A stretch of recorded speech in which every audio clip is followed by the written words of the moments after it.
Right now at 5, Mother Nature delivering plenty of rain to the Bay Area this Christmas Day with no sign of letting up anytime soon. Those recent storms blowing heavy wind causing plenty of damage as well, like this tree that fell on top of a home in Oakland. We're going to show you the damage, the cleanup effort, and the work to restore power all across the Bay Area. Our teams are focused. They work throughout the night to make sure that we're restoring power safely. What I hope is long range, they actually do something about the overall situation out here. We need to get it fixed. CBS News Bay Area Evening Edition with Elizabeth Cook and Ryan Yamamoto. Well, good evening and Merry Christmas as we light up the floor like a Christmas tree. Hopefully you and your loved ones manage to stay at least somewhat dry on what has turned out to be a very soggy holiday season all across the Bay Area. And you can see from below me, the radar, the worst of it is moving in as we speak. So we do want to get straight to our first alert forecast. Let's bring in our very own Darren Peck for the details. And Darren, this is looking pretty ominous right now. Prime time right now. So thankfully, it's Christmas Day in the eve. Everybody is hopefully where they wanted to be. You don't have to travel much because like the next 3-hour window is going to be a bit tough. This is really going to be one of the heavier points in time for brief periods of heavy rain and likely some roadway flooding. If you look at the map, there is a telltale signature that is showing up on the radar right now. So here's the bay. We've already been getting plenty of rain. But you know what it looks like when you get those organized lines that come through. Let me just put it on the last image of radar. You kind of see where you can connect the dots there and follow that all the way down to the south. Goes clear down, doesn't break much. That, and there you can see it almost connects a little bit farther south. When this comes on shore, and it's going to do it within about the next hour and a half, you'll notice the rainfall rates pick up in intensity a little more than they had. You can see the radar is updating, by the way, as we're on air. It just clicked forward one more step. That got a little bit closer to us. Look at the peninsula, though. Go down towards like the Santa Cruz Mountains. We've already been seeing enough rain here that the National Weather Service within the last hour put out a special weather statement here. Places like La Honda, we're getting heavy enough rain for localized flooding, small hail. And this is also a line that you can then follow up here into the East Bay. And we've been seeing some good rain here. But this is manageable compared to what's coming. So the reason why we want to spend a little more time on this now at this point in the newscast is because you don't often have the Severe Storm Center in Norman, Oklahoma focus on the Bay Area for their discussions. And they did that within the last 2 hours, specifically for us between about 5 o'clock and 8 o'clock. Because of these lines that are going to start developing and come in with heavier rain, let me show you what I would really hope to illustrate for why that would be. Watch the replay here of what's approached with heavier rain about to come on shore. These are the initial lines we're looking at. I'm going to put this into the monitor, and we're going to slow this down for a second. I'll show you what it'll look like for your part of the bay. But you can clearly see, this is what we were looking at yesterday. All day yesterday, the focus was, when we got to this point in the day, we were going to see a heavier line of rain come into the bay, and we're just now at the leading edge of it. But in addition to that, look back here. Look at these separate concentrated lines. We're going to keep doing this through the evening as each of those lines passes through and has its turn to come and give us another round of more widespread rain. It's like this giant spinning pinwheel out here. And each time this throws a little lobe of energy our way, we're going to get one of those lines of thunderstorms. Let me just show you what this will look like specifically. And we'll come in for a close-up look. You can see all the lightning off the coast. See that line of thunderstorms that we were just looking at. There's another vantage point on it. It looks a little clearer here. Look at all the lightning in this. So you no doubt this will be the point out of this whole 5-day storm cycle. If you hadn't seen lightning or heard thunder yet, now through 8 o'clock is going to be the most likely time. These storms have more energy to work with than any others have over the course of the last 5 days. And here's another interesting way to look at this. When we go wide like this, look how much more lightning is out here. So the radar beam is on land, and that radar beam can only go so far. It cannot read the rain that's out here, but the lightning detection is still getting picked up. If we want to visualize all the rain that is out there, all we have to do is instead switch over to the high-resolution forecast model because it is able to do that. And now you see what's sitting out there.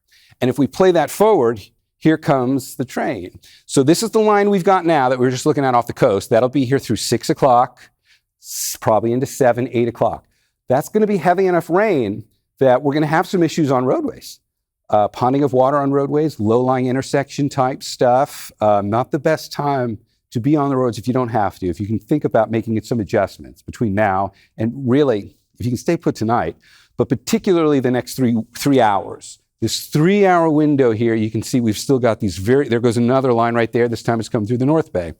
And then you'll get some breaks. So you'll have a heavy line come through, and then you'll get some breaks, and you'll think, oh, it's done. And it's actually, no, there's more coming through. Here's one way to look at the next 3 hours in another way. The most likely line for heaviest rain from now through about 10 o'clock is this one. So this is a projection of accumulated rainfall from now till then. Got about an inch of rain coming down for some places like Pleasanton. Connect that over towards Redwood City. This was the issue here through La Honda a moment ago, where the National Weather Service actually put out a special weather statement for heavy rain and small hail. And then that does kind of extend inward towards Contra Costa County. So it's just one projection of where the most likely trouble spots on the road will be. It's helpful to look at it this way, but that's not exact. These storms are going to be able to come in and pop up in other places, and you could get a very localized downpour anywhere, your part of the bay, and then you could be in kind of a real messy situation on the road. We'll pick this story up again coming up a little bit later in the newscast. I'll walk you through what happens next. There is light at the end of the tunnel. We're not far from the end of this. We're just not there yet. I'll show you the whole thing in the full forecast coming up in a few minutes. For now, Ryan, back to you. All right, thanks, Darren. And make sure you have the CBS News app downloaded if you stay on top of up-to-date on all the storms that are coming through and their potential impact on your holiday plans. And one of the biggest impacts from these storms has been the widespread power outages that we've seen over the last few days.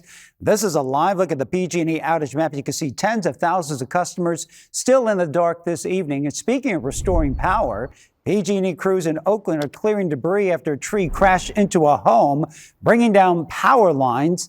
This massive tree fell from across the street, hit the home, damaging the roof and the walls. They estimate about 30,000 households lost power as a direct result, but officials say luckily no one was injured. And this large fuel tanker overturned in San Jose today, leaving a large pool of gasoline on busy Highway 101.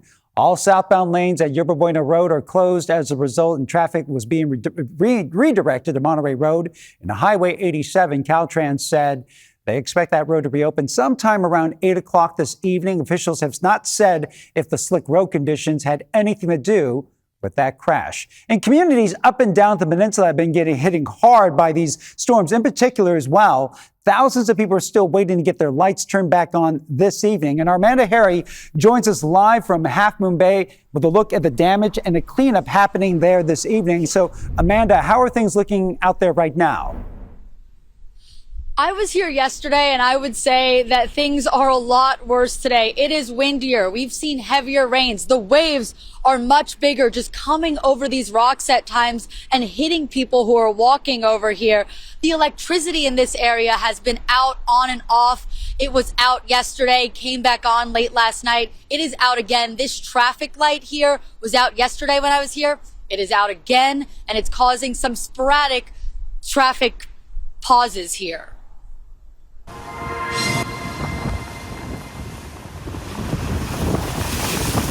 A dreary and dark Christmas for many people throughout the Bay Area, especially for those in and around Half Moon Bay.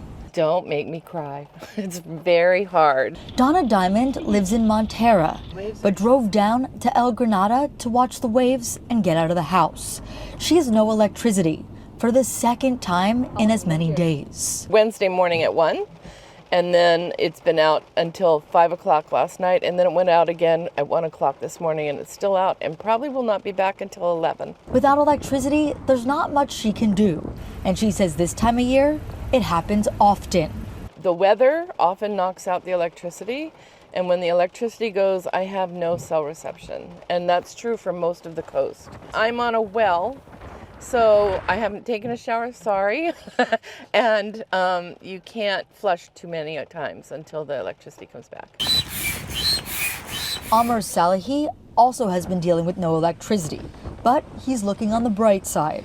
Well, I have free time. He gathered up his gear to spend his Christmas kite surfing. Because it's outdoors, it's so much fun, and it's windy, and I can get on my gear. And he wasn't the only one. Dozens of kite surfers were out taking on the big waves. Meanwhile, Diamond was just grateful she was able to get out of the house and be around people.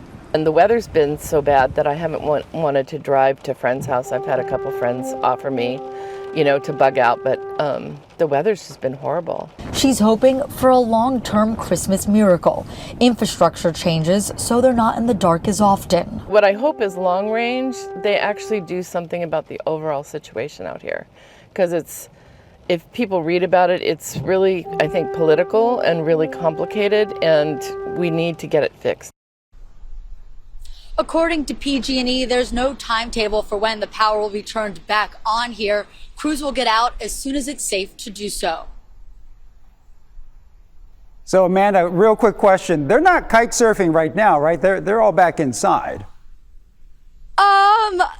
We saw some kite surfers just drying off a few minutes ago. It looks like most of them are headed back in now that it's starting to get dark. But I would say in the last half hour, there were some kite surfers still out here. It's a little treacherous out there. I wouldn't kite surf, but I'm not very experienced. Yeah, wow. Okay, those are some very brave souls, and you're a very brave reporter. Deja vu for Amanda Harry out in Half Moon Bay today. Well, more of the same across San Francisco as well. Crews have been busy all day trying to clear dozens of downed trees and power lines. We've also seen damaged cars, homes, and other property as well, and some localized flooding.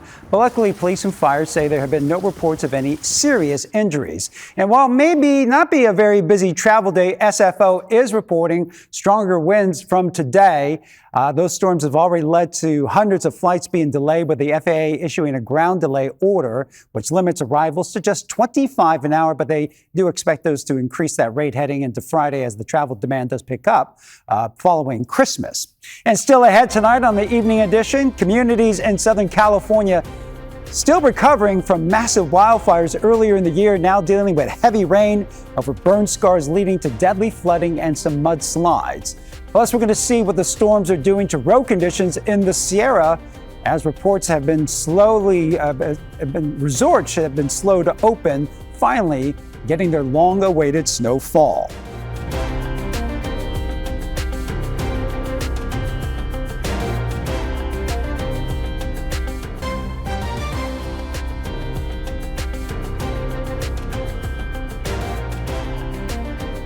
Well, Southern California is getting the worst of these storms, these winter storms with flash flooding and mudslides, where at least 2 people have died. And now Governor Newsom is declaring a state of emergency across 6 counties.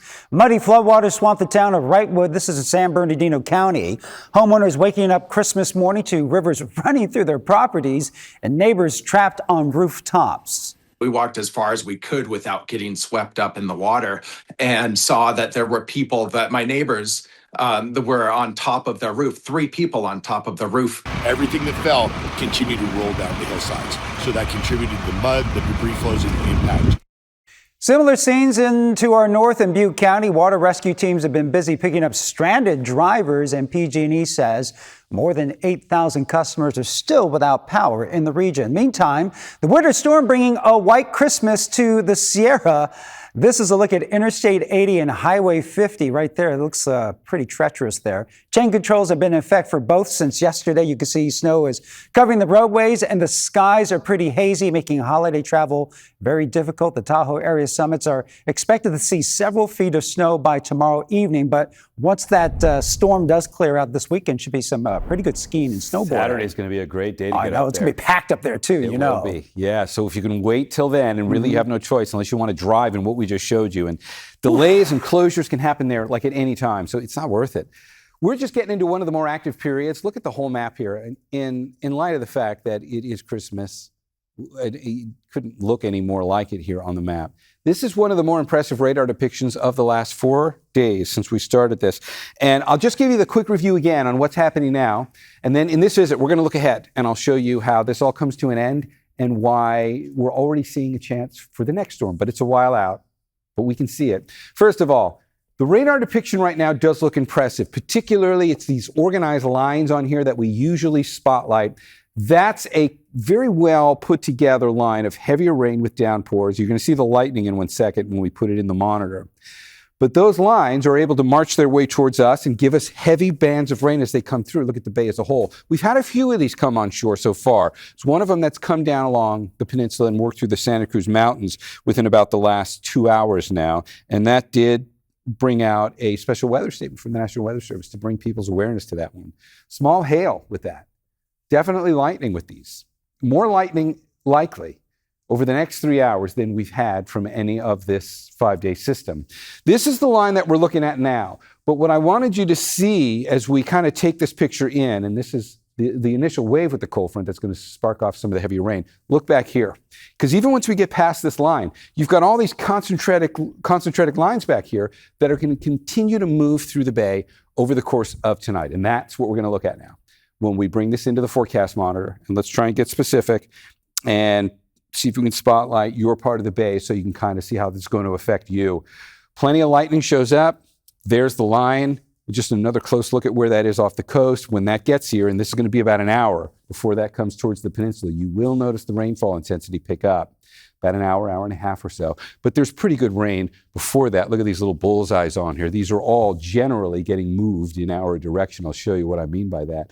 We look at all the lightning in the distance, switch to the Futurecast, and now we can visualize the rain. Here's the line now. Here's the next one. Watch the motion as this all just kind of works its way on shore. So from now through about 8, maybe 9 o'clock, some of the heavier rain, it's Bay Area wide. There are some places that are a little more focused than others. We'll look at that in a second when I show you the accumulated rain. But everybody has this chance for a good brief little downpour. We've gone all the way ahead now to the 8 o'clock hour. It's still going. So it's really going to pick up by about 6, and then it'll go through about 8 like this. And it doesn't really let up entirely, but there will be breaks in there. And tomorrow is not this intense. Tomorrow things are going to start winding down.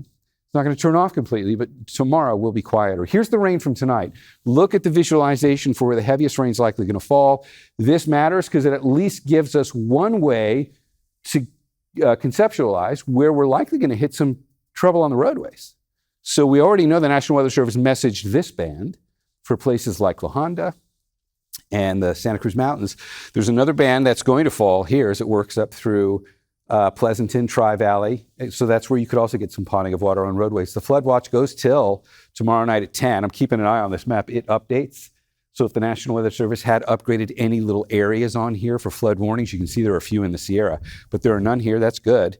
But we'll keep an eye on this throughout the night. And if they update, we'll have it and we'll share it with you. Here's why things are getting more active tonight. Look at this little, it's almost like an explosion in the clouds. This is a little lobe of energy that's rotating around the center of the low itself. We are now under this. And this is why the Weather Prediction Center, which is based in Maryland, they're charged with looking at the whole country and spotlighting places that could have some intense weather from thunderstorms. They put out a message for us. They don't often do that. They did that about 2.5 hours ago now to give us a heads up that this window from like 5 o'clock through 9 o'clock would be particularly intense because we're going to be right under that plume of energy we saw on the satellite. But of course, here's what it looks like on the Futurecast. All right, so what happens next? We know we're going to stay like this through tonight. We've gone all the way ahead now. This is tomorrow morning. You see, you've still got one line here. So there's still these concentrated lines that are coming through. They don't last long. They get in, they get out. You get a brief little dash of rain, and then it's done. But here's the center. Watch the counterclockwise spin. It's very subtle. But that's the center of that low off the coast, and you could see it leaving. It'll be gone by the time we get to Saturday. Friday, you still have some leftover rain from this, but Saturday, you can start making your plans now. You're going to be able to get outside and not have to worry about the rain. The snow's going to keep coming down. That will be better by Saturday. And just to show you, I'm going to skip ahead to the long-range forecast. Here's our current storm. Let's clear that out. The weekend's great. Most of next week's great. But by the time we get to January 1st, we do see the potential for the next rainmaker. It doesn't look bad. It doesn't look anything like the storms that we've just had, but it does look like more widespread rain. And you've got till January 1st before you need to worry about it. So that's kind of nice. It's a holiday. You probably have plans then, but we'll keep you updated on the timing as we get closer to it. There's 7-day forecast. One more first alert day tomorrow, and then we're done. All right, Ryan, back to you. All right, thanks, Darren. And stay with us for continuing coverage of these storms, the damage they leave behind, and the forecast ahead. We'll keep you updated on the air on the free CBS News app and on KPIX.com. Coming up next, it's a yearly tradition right here at KPIX. Our Da Lin will share what people in the Bay Area are thankful for this holiday season.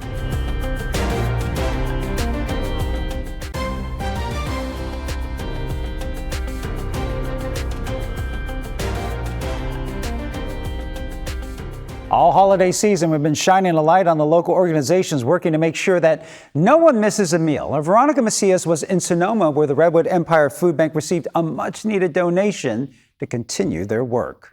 We're donating $42,000 today, which hopefully is going to put a lot of food on the table for people in Sonoma and Mendocino County. So first of all, thank you to Sonoma Clean Power for their generosity. They have always been one of our most consistent and creative partners through our collaboration. And really this amount right now we will be able to spread that into about $120,000 worth of food for families across Sonoma County, Mendocino Lake, all the way up to the Oregon border throughout the holiday season.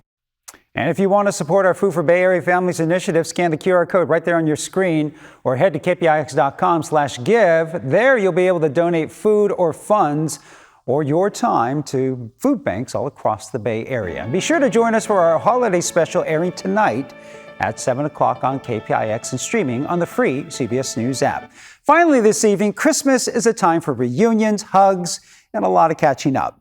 Our Dahlin is back with this annual tradition, a holiday tradition, asking people to reflect on the life-changing moments that they experienced this year. Can you hear that? There's this old song that keeps playing in my head. It goes like, "What the world needs now is love, sweet love." That call for kindness and unity is a timeless anthem that perhaps means more now than ever, given the violence, hate, and polarization we're seeing today. So let's do better. More civility, compassion, and the little things like actually hearing each other out. And let's not forget, there's still a lot of goodness around us. I'm setting up shop at San Francisco's Pier 39, asking people, what's your good news? The good news for us is we both graduated from Cal State Long Beach with our BAs in theater arts. And we both got new jobs straight out of graduation. Ecstatic, proud of myself. I'm always trying to see the positive side of things. At the same time that I lost my father this year, I was able to accomplish something that he was actually dreaming with me as well, which is my dream job at Apple. I grew up in Brazil and always dreamed about being a designer, and this year I got the job at Apple, and now I'm able to accomplish this. Our good news is we recently got engaged. And she got a new job, and I got a new cat. Really excited. Yeah, we're thrilled. We're really happy. My good news for 2025 was that I got married in May. Had a really fun time. Our good news is that we had a new baby this year. He's 3 months. It's a strong, life-changing event. It changes your perspective on everything. The good news is that we moved with the family from the Netherlands to the United States. So we immigrated and now we're living in the Silicon Valley. I've made a lot of new friends over the year. It makes me feel happy that I have more people to play with. My good news is that I recently relocated from New Orleans, Louisiana. I got a teaching position in Richmond, and I am now living in Oakland, California. It's awesome because it's on the heels of 2 major losses. I lost my mom in 2023 and my son in 2017, so this is a nice transition and a brand new start, and I am very excited. I've been HIV positive over 50 years. I'm doing better now. My health is 100% changed overall.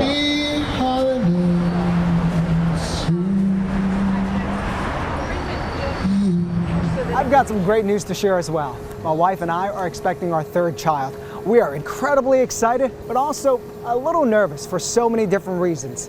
That's why for our future generations, it feels more important than ever to bring back more hope, laughter, and of course, love for everyone.